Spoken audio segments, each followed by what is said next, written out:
Good morning, everyone. My name is Mighty Stream, and I'm going to do our April the 21st spiritual principle a day in a meditation. I hope you're doing well this morning. Let's go ahead and get into that screen. The title of today's meditation, Communicating Respect. Communicating Respect. It says, when we regard one another with respect, we open the door to a different kind of communication. That comes from the Living Clean book, chapter 7, Principles, Practice, and Perspective. Outside NA, in our specific cultures or neighborhoods, respect was often something we demanded of others or felt we were entitled to based on our status in the community or our egos. Our communication around respect had one purpose: getting our own way. What mattered was how superbly articulate we were about our beliefs, our willingness to go to battle for every one of our opinions, and the sheer loudness of our voice. And if we weren't among those with status or volume, we usually gave in to their demands. Inside NA, practicing respect as a spiritual principle has nothing to do with getting our own way or handing over our power to those who command it.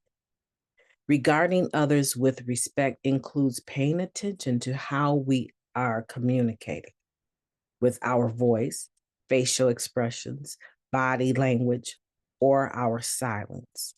And then honestly examining how people hear and respond to us. If I approach another member with my claws out, one member shared, I shouldn't be surprised if they react by slashing back. Ideally, practicing respect results in more inclusivity of opinions and more equality in participation. Communicating our respect prioritizes listening over speaking, our common welfare over selfishness. We try to make space for others rather than cutting them out. In NA, respect breeds trust, safety, and well being, not fear, fragility, and oversized egos. This perspective takes plenty of work and plenty of unlearning. For one thing, we must work against our own feelings of superiority, inferiority, or indifference. A member who's been around for a while described their experience. Working the NA steps has made my own beliefs less fragile. I don't have to defend them as fiercely as I did before, and I don't have to express my opinions about everything. Just because someone else's or the group's opinion is different from ours doesn't mean they're wrong. And if they are wrong, is this a battle that must be fought, or can we make peace and be a part of a solution? How am I communicating respect to my fellow NA members today? How am I being respectful to the meeting, to the group's conscience, to the traditions, to NA as a whole? Let's take a moment of silence followed by the we version of Serenity Prayer. Moment of silence now, please. Thank you. God, grant us the serenity to accept the things that we cannot change, the courage to change the things that we can, and the wisdom to know the difference. Just for today, please and thank you. What a meditation.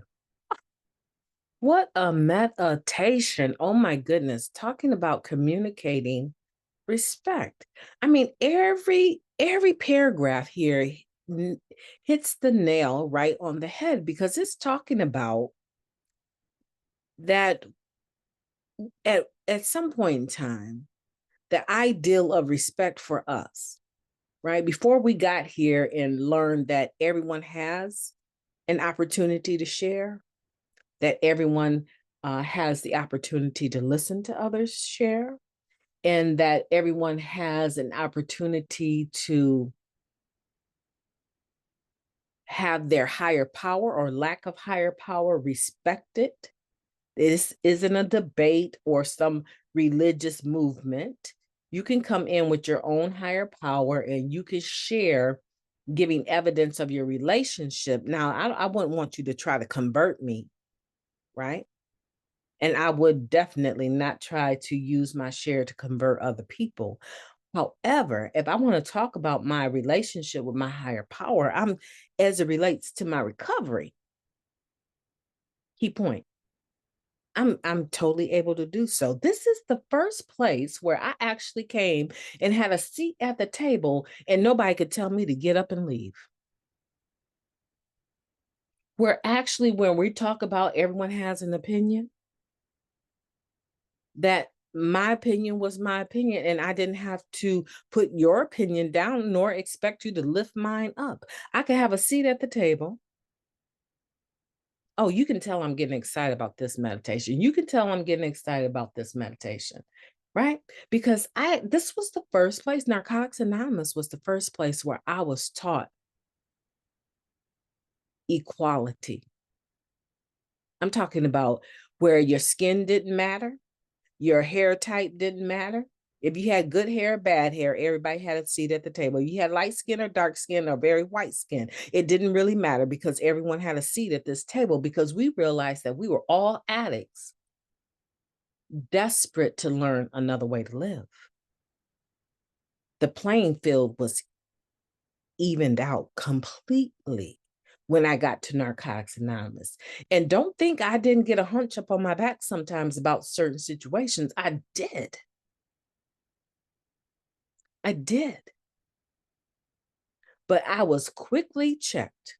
I was quickly put down to my right size. You got a seat at the table. You don't run the table, Mighty Stream. You have a seat at the table. You don't run it, nor do you take longer than your equal amount of time to share. We'll listen to you, but we're not going to listen to you and you take us hostage unless we've invited you to come here and be the speaker. You need to figure out what our time limit is. If we say at the beginning of the meeting that you can share as long as you want to, then that's what you do. But if we say that each person has 4 minutes, 5 minutes, 7 minutes, or 10 minutes to share, you start wrapping that up 1 minute before your time runs out, so we don't have to embarrass you, because we will. You're not bigger, but you're not smaller. And that's what I learned in Narcotics Anonymous. This is the first place where I began to learn to communicate respectfully. Because when it talks about the only thing that we knew about respect was what we wanted to demand that other people give us. You're going to respect me. And if you don't respect me, I'm going to make you respect me. So if my status can't make you respect me, my voice will make you respect me, because I will speak louder than you. I will talk loud, badder than you. Oh, I can vibe with this one. Isn't that a doggone shame? We have the uttermost audacity to think that we're entitled to respect just because we say we are. That's not how it works. And it's not how it works. In Narcotics Anonymous, I figured out, oh, I can respect others, right? Instead of demanding it, I can respect others because I'm respectable. Right? That's a nice twist. I can respect others. I can honor others because I'm honorable and I'm respectable. Not because I get to demand that they give it to me. It's not even about them giving it to me. It's about what I can give to them. Just like they gave it to me when I came to the program, I was like, oh, they didn't dog me because of my giving voice, to me not wanting to hear about everybody's higher power and if it's religious. it's spiritual and not a religious program, but it seemed religious to me because everybody wanted to tell you the name of your higher power. And I just felt like it was so religious. And nobody dogged me. No one dogged me. A couple people pulled me aside and let me know what was going on, right? That was the way those people shared, not everyone. That Narcotics Anonymous is not like that. I was like, oh, okay. And I began to take my attitude off of my shoulders. And I became willing to start communicating, right? And understanding that it takes a lot of work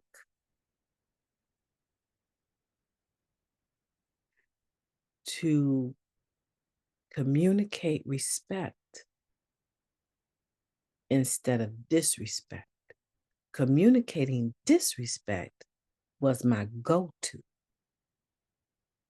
It took a lot of work to realize that that was based in a character defect of fear. And I didn't have to let that happen anymore. I didn't have to make a total behind out of myself in public anymore. I didn't have to flip over tables in meetings anymore because I didn't like the way someone was sharing or that they were staring at me when they were sharing like they were talking to me. Now, far be it that they could have just found some kind of comfort in looking at me, right? A neutral face, which I find that hard to believe, but it could have been. Can you imagine someone you're sharing and you're looking at someone because they seem non-judgmental, and then all of a sudden they start screaming at you to stop looking at them and trying to point them out, and you can't even continue with your share anymore. All you can do is take a moment of silence and pass, right? A moment of silence in the serenity prayer and pass it on to the next person. Can you imagine? I was an absolute fool. I don't even I'm embarrassed to even talk about it. I'm past it now. But just to think about the way I conducted myself before recovery and early recovery. Yeah, I'll take this version 30 years later any day. My name is Mighty Stream. I've enjoyed talking to you today about this topic of communicating respect. I want for you today to be thinking about how you don't communicate respect. Because once you deal with that and admit that you do that and understand what character defect it operates out of, fear, anger, resentment, the main three. Once you figure out where it's coming from, now when you see yourself going that route, you can say, not today. Today, I'm going to sit my tail here and I'm going to just sit and listen. Even if I can't sit and listen and nod my head because I don't agree, right? I can sit here and listen and be neutral. If I can't add anything to the atmosphere of recovery in an obvious fashion, I can at least sit here quietly and listen respectfully. I don't have to roll my eyes. I don't have to hiss. Can you believe that? Mm, mm. No, I don't have to do any of those antics. Just sit and listen because your day is coming. Your turn is coming. Your 15 minutes of fame are coming. And you're going to want people to communicate respect to you by allowing you to share without feeling judged. That's what we want to do today. And one other thing we want to do today, we want to have a beautiful day on purpose. I know you can do it. I plan on doing it. I can't wait to get out here with my boys and move all of our big trash to the front because they're about to do a major spring cleaning for the neighborhood here. And I'm just excited about having, this interaction with them outdoors, breathing fresh air. I'm excited about that. Have a beautiful day on purpose. I plan to.